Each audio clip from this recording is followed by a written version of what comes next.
Bonjour à tous, nous allons aujourd'hui corriger l'activité 2 de la partie 3 du chapitre 6 et loi de Newton.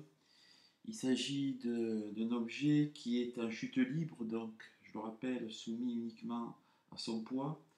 Et cet objet est repéré par le système d'axes O, X, Y. Et les conditions initiales sont telles que l'objet se trouve au point O à t égale à 0 et avec une vitesse nulle. Alors pour la question 1, nous allons écrire la deuxième loi de Newton et en déduire les caractéristiques du vecteur accélération du solide étudié. Je rappelle aussi que ce projectile, cet objet de masse m, il est soumis à un champ de pesanteur G qui est un champ uniforme. Alors répondons à la première question. On va appliquer la deuxième loi de Newton. Somme des forces appliquée à l'objet est égale à la masse de l'objet multipliée par le vecteur accélération. La seule force appliquée à l'objet, c'est son poids. Et je rappelle que le poids est égal à la masse de l'objet fois le vecteur pesanteur. Et donc égal à ma, puisque l'objet est soumis à la seule force, son poids. On a donc, dans ces conditions, le vecteur accélération A est égal au vecteur G. Alors, je vais maintenant, si vous le voulez bien, passer à la question 2. Alors avant de passer à la question 2, pardon, j'ai oublié de conclure, eh bien, on voit très bien que le vecteur accélération de, de l'objet est un vecteur constant et aussi un vecteur uniforme, puisque G étant un vecteur constant et un vecteur uniforme. Et cela, bien entendu, quel que soit l'instant où je me place. Le mouvement, on dira qu'il est uniformément accéléré. Question 2. En déduire l'expression de A de Y, coordonnée verticale de l'accélération et représenter son évolution. Alors, tout vecteur, je rappelle que tout vecteur, ce sont un petit peu des rappels mathématiques à des composantes. Donc le vecteur accélération a une composante suivant l'axe des x et une composante suivant l'axe des y, puisque là je me place dans un repère OXY. Le vecteur A étant égal au vecteur G, on en déduit que la composante suivant l'axe des x du vecteur A est égale à la composante suivant l'axe des x du vecteur G, et il en est de même pour la composante suivant l'axe des y. La composante du vecteur G suivant l'axe des x est nulle. On a donc pour le vecteur A, A de x égale à 0, puisque la composante de G suivant l'axe des x est égale à 0, ce que je viens de dire. Alors pourquoi la composante de G suivant l'axe des x est égale à 0? Bien, il suffit de projeter le vecteur G suivant l'axe OX, et cette projection donne un point. Suivant l'axe des y, que vaut A de y? Alors on va projeter ce vecteur G, je vais me le faire en vert, suivant l'axe des y. Le vecteur G a été représenté en rouge. Voilà la projection de G suivant l'axe des Y, du vecteur G suivant l'axe des Y, que je peux appeler G porté par le vecteur unitaire J. Et donc, on voit que cette composante est positive, puisque G porté par le vecteur unitaire J a le même sens que OY. On en déduit que A de Y égale à G.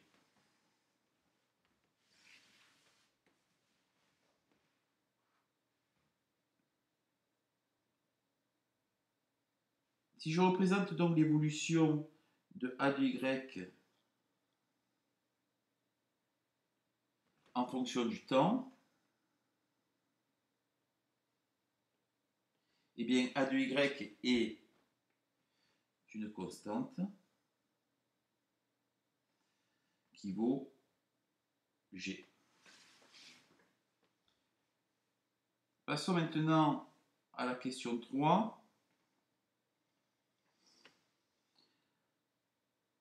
Rappelez la relation entre A de Y et V de Y. Bien, je rappelle que l'accélération sur l'axe des Y égale à dv de Y sur dt. Et dans ces conditions, pour cette question 3, il faut déduire une expression générale de V de Y. Donc, dv de Y sur dt égale à G, puisque c'est ce que nous avons obtenu précédemment. Donc, vaut V de Y. Donc, V de Y, ok, vaut quelque chose qui va dépendre du temps. Et ce quelque chose, lorsque vous allez le dériver, on va retrouver, lorsque vous allez les dériver par rapport au temps, pardon, vous devez retrouver G. Donc, quelle est la fonction qui, dérivée par rapport au temps, va faire G? Eh bien, c'est Gt plus constante. Lorsque vous dérivez Gt plus constante par rapport au temps, vous retrouvez bien G. Question 4. Déterminer la valeur de cette constante satisfaisant la valeur de Vy à la date à l'instant initial. Alors, at égale à 0, la composante suivant l'axe des Y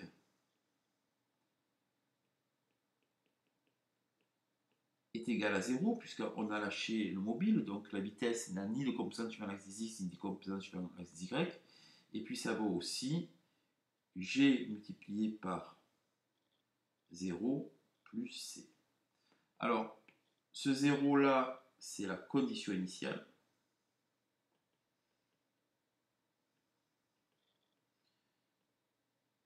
Et puis, bien entendu, ici, c'est en remplaçant ce qu'on obtient, ce que vous avez ici entre l'accolade, c'est ce qu'on a remplacé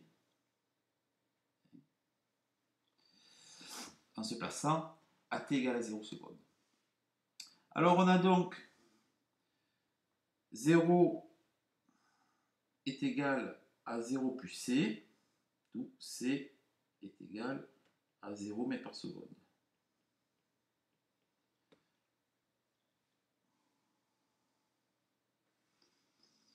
Nous allons maintenant passer à la question 5. Rappelez la relation entre v de y et y. Donc v de y égale à dy sur dt. Je rappelle que v de x, v de y sont les composants du vecteur vitesse suivant l'axe des x et suivant l'axe des y. Alors, bien entendu, ici, le vecteur vitesse n'a aucune composante suivant l'axe des x, puisqu'il n'a qu'une composante suivant l'axe des y.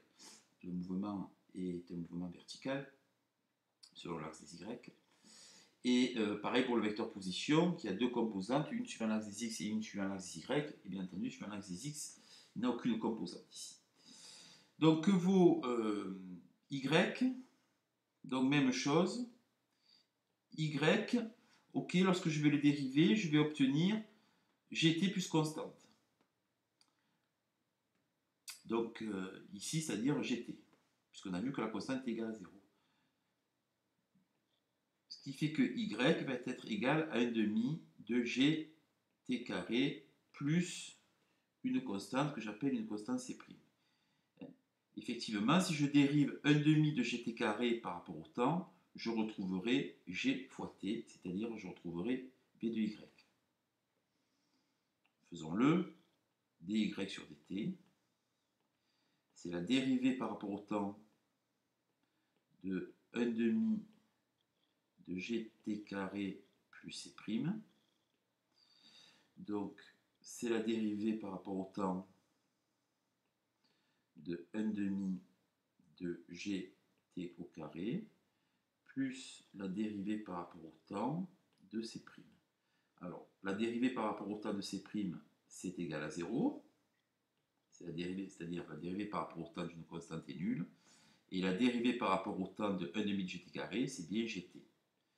Donc, je retrouve que v de y égale à gt. Revenons-en à nos moutons. On a donc, conclusion, pour répondre à cette question, y est égal à 1 demi de gt carré plus c'. Question 6, déterminons C' en utilisant les conditions initiales. Eh bien, à t égale à 0, je rappelle que la boubou, la baballe, ou tout ce que vous voulez, est au point O de coordonnées 0, 0. Donc, à t égale 0 secondes, y est égal à 0. Mais qu'est-ce que ça vaut aussi à t égale à 0 secondes? Ça vaut 1 demi de g fois 0 au carré plus c'. D'où, dans ce problème, ici, c' est égal à 0. En conclusion, on dira que y, pour la question 6, est égal à 1 demi de gt carré, qui est une loi bien connue. Petit 7, représenter l'évolution de y en fonction du temps. Donc, si vous représentez l'évolution de la coordonnée du vecteur position ou de la composante du vecteur position en fonction du temps, vous allez avoir une jolie parabole. Voilà.